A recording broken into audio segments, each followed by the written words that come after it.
Hello, welcome back to my channel. Today we are going to be reading some more spooky stories. Like always, I am reading this directly off Reddit. If any of you guys have real experiences or would like to share real experiences, let me know, please. But until then, you can find all of these stories on Reddit. So let's get started. So this person doesn't have a title. It says, I wrote this to send into a podcast. I want to put it in here in case it never sees the light of day. So I'm excited for this one. This one's making me feel excited. Growing up, my neighbor best friend, she was 8, I was 10 at the time, was devastatingly murdered by her stepfather. I did not expect that. He was a disgusting man who had killed her mother, and baby sister, then finally himself. Oh no. Since then, my neighborhood has not been the same, though the energy has always been off, and this wasn't the only tragedy, but that's another story. It's important to note I live in the same house that I have lived in for 25 years now. One night, trying to sleep, probably pushing 1 a.m., we had heard fidgeting from outside. Then a large bang of the double doors being swung open. In a panic that someone was breaking in, I peeked out the window facing the double doors, which conveniently and also horrifyingly was behind our heads, and nothing. The doors were shut, but it was definitely the sound of double doors, even the creak of them. Somewhat in a panic now, I got up to check the other window that was facing the rest of my yard, and to my horror saw is what I can only describe as a blacked out, full silhouette of a man just walking. I couldn't see a face, I couldn't see any details, and then he just disappeared, like he was walking and fading into nothing. I don't know what came over me, but at that moment I had a horrible feeling, the feeling that the figure was a man who had killed my friend. Yuck. I've always had a sick feeling he never left. At this time I had no evidence to back it up, and my neighborhood being filled with ghosts and spirits. What kind of neighborhood is this? Something in me, though, knew it was him. Maybe it was the energy, the fear, the anger, but I knew. The next morning is where it gets weirder. A little more background to me is I used to be what some may consider a micro-celebrity online. What? Nothing crazy enough to where I hid my real name online just as a precaution. Okay. The friends that met me at that time through social media knew me by that chosen name. Okay, this is an interesting person. From them, I didn't keep my real name hidden, but many chose to continue to use my internet name, which I was more than fine with. Okay. A friend of mine who I talked to daily at that time, who I consider to be very in touch spiritually, texted me our typical good morning. I didn't tell them yet about my night, but they started telling me a weird dream they had the night prior. It was about a young girl with brown hair, which fits my friend's description. She just kept saying over and over, "Tell Jay it's okay. Tell Jay it's okay." My heart stopped the second I read that. My friend went on to say how confused they were because they don't know who that is, or maybe it meant something else. At that point, I had to stop them and remind them my real name was Jay. It felt almost instant that they realized what had happened and who it was. Finally, I was able to explain my night, and we had come to 2 conclusions. Either 1, she knew I was scared, and she knew I thought it was him, and she wanted to tell me I was safe, and it wasn't. Or 2, it was him, but she protected me from him and whatever negativity was or could have come my way that night. For whatever reason, she couldn't tell me personally. That seems to be a theme with her. 2010, it happened originally when I was a kid. We spent the whole day riding bikes and making bracelets. My dad even cooked dinner for us to eat together. After she went home, and the rest of that night unfolded into tragedy. A night after my dad had a dream about her. In the dream, she came to me and said, "Thank you for dinner that night, and thank you for letting me be friends with your daughter, and that will live with me forever. Thank you for listening to my story. I know it was a bit of a sad one, hopefully with a semi-sweet ending. I have so many stories surrounding her, surrounding my neighborhood, even surrounding a creepy haunted museum I used to work at. I'll definitely be sending in more in the future. Thank you for giving me a space to share my creepy stories." Jay, that is so depressing, so sad, but I always say in these situations, trust your intuition. That is, first of all, so tragic. But trust your intuition in these situations.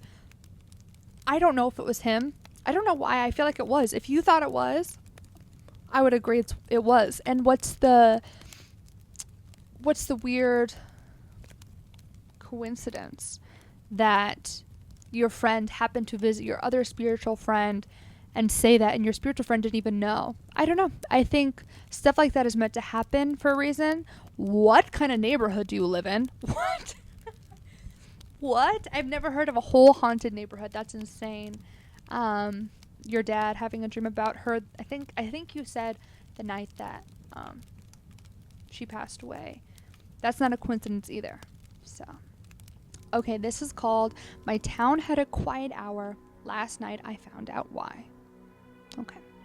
I grew up in a tiny town in northern Maine. There's so much that happens in Maine. I know we just started, but oh my gosh. Maine is in a lot of these. Population barely 900 people. The kind of place where everyone knows your truck by the sound of the engine. But the weirdest thing about the town wasn't the isolation. It was the quiet hour. Every night at exactly 1:13 a.m., every single person stayed inside for 1 hour. No lights on, no phones, no windows open, nothing. What? As a kid, I thought it was some old tradition, like a weird small town superstition. If you asked about it, adults would say, some things out there only notice you if you notice them first. No one explained further. What? What kind of weird town? These are like weird neighborhoods and weird towns. Last month, my mom died. That's really, really sad. So I moved back home to clean out our house before selling it. I hadn't lived there in 12 years. Honestly, I'd forgotten about the quiet hour completely. Oh no. Until my first night back. At 1:10 a.m., my phone buzzed, a town emergency alert. Quiet hour begins in 3 minutes. Lock all entrances. Do not look outside. I actually laughed. I thought maybe the town had turned the old superstition into some dumb community thing. Then every light on the street went dark at once. Not one porch light remained. The entire town became pitch black. That's when I heard it. Footsteps. Slow. Wet. Directly outside my house. I froze near the kitchen window. My first thought was someone was messing with me. Teenagers, maybe. Then something tapped on the glass. Not a knock. A fingernail. Dragging slowly downward. I should have ignored it. Everyone always said to not look outside during quiet hour. Instead, I peeked through the blinds. There was a woman standing in my front yard. At least I think it was a woman. Yuck. Yuck. She wore a long gray dress soaked black at the bottom, like she'd walked through deep water. Her hair hung over her face completely. But what made my stomach drop was her height. She was impossibly tall. What? Her head nearly touched the low tree branches over my yard, and she was perfectly still. I just read ahead by accident, and it's really scary. Then my phone buzzed again. Another emergency alert. Do not let them see you watching. There's no way. The second my screen lit up, the woman's head snapped towards my window. I ducked immediately. Then came the sprinting, not towards the house, around it. Fast footsteps circling the walls over and over. I heard fingernails scraping the siding, windows rattling. Something laughing softly right outside my bedroom wall. I stayed curled on the kitchen floor, trying not to breathe. Oh no. Then I heard my mother's voice upstairs. Eli? I stopped cold. My mom had been dead for 3 weeks. Eli, come upstairs, honey. Exactly her voice, perfectly. A floorboard creaked above me. Something was walking through the hallway. I almost answered automatically. Do you know when your water bottle pops? That's what just happened. That's the scary part. For half a second, my brain genuinely believed it was her. Then I remembered something my grandfather told me when I was little. They only sound human when you're lonely. The footsteps stopped directly above me. Silence. Then, a single whisper right outside the kitchen window. He looked at me. Not you. He. Like it was talking to someone else. Ew! Ew! Suddenly, every dog in town started screaming. Not barking, screaming. And from somewhere outside, dozens of footsteps began running through the streets all at once. I don't remember much after that. I hid under the kitchen table, covering my ears until sunlight came through the curtains. At 2:14 a.m., exactly everything stopped. No footsteps, no whispers, nothing. The next morning, the town acted completely normal. People waved at me. The diner opened at 6. Nobody mentioned the night before. Finally, I asked a cashier, an old woman named Ruth, what the quiet hour actually was.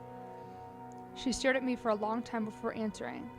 Then she quietly asked, "You looked outside, didn't you?" I didn't answer. Her face went pale immediately. She reached under the counter and handed me a folded piece of paper. On it was a list of names. Hundreds of them. Every person in town who had ever looked outside during quiet hour. Next to each name was a date. And beside some of the dates was a second note written in red ink. Heard their family afterwards. I found my grandfather's name near the bottom. What? Then my mother's. Before I could ask anything else, Ruth whispered, "You need to leave town before tonight." I asked her what happens if I stay. She looked toward the dark woods behind the diner windows and said, "They start talking to you during the daytime." Guys, what the fuck? Oh, I want to read the comments. Here. Someone said, "Sounds like a Stephen King novel." Someone said, "Holy hell, that was a spooky thing to read alone in my house just before 1 a.m. Someone said, "You're not alone." Bitch, we're not playing. We're not playing like this. Okay. On that note, let's go to the next story. Or is there anything I want to add to that story or questions? I guess my thoughts are ew, gross. That's it. So this one is called "Met My Father Yesterday in a Bus After He Died 10 years ago." My father passed away when I was 15. It's back in 2016. He had cancer. After his demise, my mother and sister had several dreams of him. Sadly, I never had any. Being a boy, I had to be strong enough to accept the reality. I even sleep at the bed where my father used to sleep. Yikes. Never had any spooky feeling, even sleeping in the same bed, until yesterday. Something very weird happened, and I am still in shock. I was going to the office in a bus, as cabs were unavailable. A middle-aged person sat next to me, and he looked exactly like my father. I was out of words. My father was around 6 feet, brown and lean. That man was the same, just a bit fat. He even smiled at me like my father used to when I used to come back from school. I wanted to talk to him. I wanted him to say that he is a doppelganger of someone I used to love the most. But I couldn't. It was a mixed feeling of horror and emotion, maybe. When his stop came up, he stood up and said, "Good to see you growing." What? I still don't know if I was hallucinating. I know I wasn't. I slept well. I don't smoke or drink. Neither at the time I had any reason to hallucinate. I don't know what happened yesterday, but I feel like my life has changed, and this is the first time in my entire life I'm having trauma. An unpleasant, weird trauma. Guys, how do we feel about that? I have mixed emotions. Like, that's weird and creepy. But I've seen, like, people post stuff, and they're like, "This is my dad or my mom visiting me," and it looks just like them. I was like, I never tell you, right? We never talk about if they're real or not real, but I wasn't too spooked out that whole time. Because, I mean, if it's a tall white man with brown hair, there's a lot of those. But when he said, "Good to see you growing," that is so ominous and gross.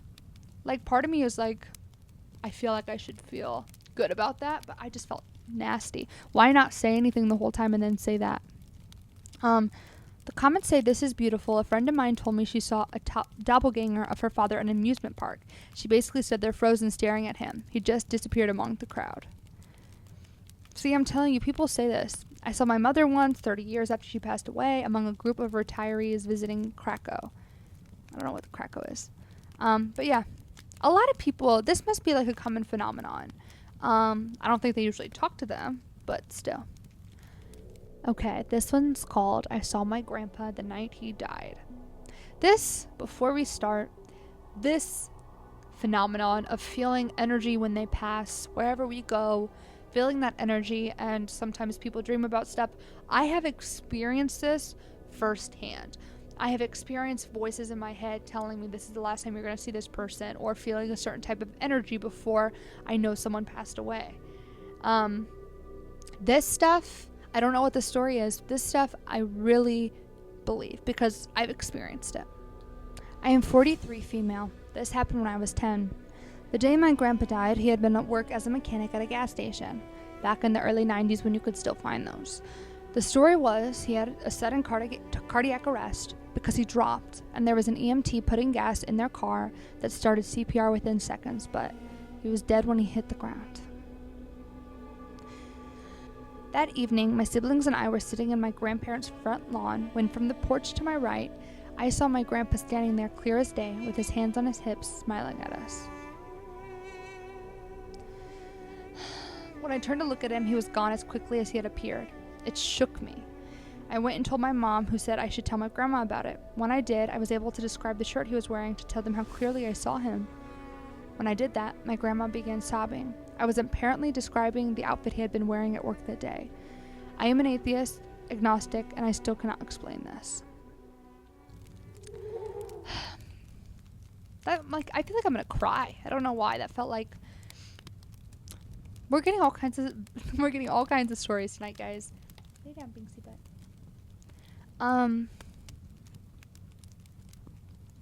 Yeah, someone said these sightings have been occurring for a very long time. That's what I was saying when a loved one comes to say goodbye. I don't know. I don't know why I'm gonna cry. It feels like this person's grandpa was like watching over them and like happy that they're okay. Like how he was like sitting with his hands on his hips. I 100% believe these things. And then her saying agnostic, atheist, sometimes religion aside, what you believe aside, we're all, I don't want to be corny, but we all have deep intuition inside of us. And I was watching this thing on TikTok, I believe, the other day that was like, you know, everyone can be some kind of psychic or medium, which I don't know if that's true, but they had a good point in there that when it comes to people that were close to you when they were alive and people that are your family members or your really close friends, that you do have a connection to them, that even if you're not a psychic, even if you're not a medium, that you can feel them. And in that sense, you are, because only you knew them that way. I don't know. I thought it was a really interesting point. Okay. This one's called My Paranormal Encounter from 4 years ago that gives me chills even today. During the COVID era, I found myself working from home and had just adopted a little puppy. One morning, around 10 to 11 a.m., she was peacefully sleeping in the guest bedroom. My mom was at her aerobics class and my dad was at work, so the main door was securely locked. I decided to go to the toilet and settled in for a few minutes. After 5 to 6 minutes later, I noticed the bathroom door knob slowly rotating, like a horror movie, like an actual horror movie. Initially, I thought it might be Dad, who had perhaps returned earlier and won't come in knowing I was in there. However, the doorknob continued to turn and soon someone opened the door. I saw a shadow, unsure if it was human or not. The sun was shining brightly outside and even a human could appear as a black silhouette through the small gap. I assumed it was my dad trying to peek inside. What? Startled, I slammed the door shut and shouted, "Can't you see I'm in here?" But then it dawned on me that Dad was at the office. In a rush, I stepped out to check, but there was no one there. I called my mom, who confirmed she was still at her aerobics class, and I phoned my dad, who was indeed at his office. I was left bewildered by what I'd seen that day, and I couldn't shake the feeling that it was something not human. Recently, a friend was walking outside my home when he noticed someone peering through the curtains. At that time, my entire family was with me in another city. I immediately called my neighbor, but there was no one in the house. I am seeking advice. What should I do? Am I dealing with something evil? Thankfully, no one has been hurt or caused any harm so far. Before I read the comments, that sounds like an actual horror movie. I don't know, obviously, what's in your house. I don't know if it's evil. I don't know, whatever. This isn't a friendly spirit. Like, opening a door? Like, I consider like friendly spirits or harmless spirits to like just kind of be curious, and like look through certain things or move certain things and things of that nature. Opening a door menacingly, by the way, menace doorknob, opening a door super slowly, that feels nasty to me. And also, oops, also the neighbor or her friend or whoever saw that person standing outside looking through a window. No, that is an ominous spirit. That's something nasty that's happening there. That's my 2 cents. On that note, that concludes tonight's spooky stories. We had some weird ones tonight. I usually am just scared. I had all kinds of emotions tonight. Again, let me know if you have any stories you would like me to read on here.